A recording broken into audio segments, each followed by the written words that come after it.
India box office వద్ద సత్తా చాటుతున్నారు south హీరోలు. పాన్ ఇండియా ప్రాజెక్ట్స్ తో కలెక్షన్స్ వర్షం కురిపిస్తున్నారు.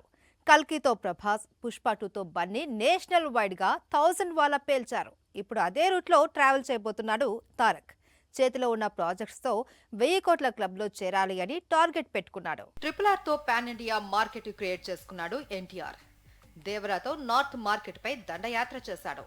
సినిమా బిగ్ స్కేల్లో వచ్చినప్పటికీ తారక్ పెట్టుకున్న టార్గెట్ ని రీచ్ కాలేదు. అందుకే ఇప్పుడు తన ప్లాన్ మార్చాడు. భారీ కమర్షియల్ కంటెంట్ ని లైన్ లో పెట్టాడు.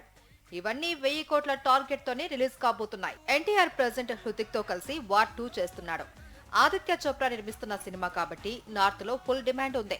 అవుట్పుట్ కూడా హాలీవుడ్ రేంజ్ లో రెడీ చేస్తున్నారు. అందుకే ఈ సినిమా తన మార్కెట్ ని మరో స్థాయికి తీసుకువెళ్తుందని భావిస్తున్నాడు ఎన్టీఆర్. దీని తర్వాత ఎన్టీఆర్ ప్రశాంత్ నీల్ మూవీ సెట్స్ పైకి వెళ్తుంది.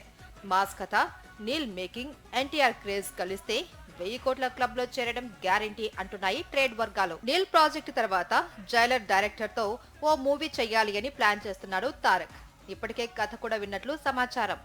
జైలర్ తో రజనీకాంత్ కి బిగ్గెస్ట్ హిట్ ఇచ్చాడు నెల్సన్. ఇప్పుడు జైలర్ 2తో అంతకు మించిన కంటెంట్ చూపించబోతున్నాడు.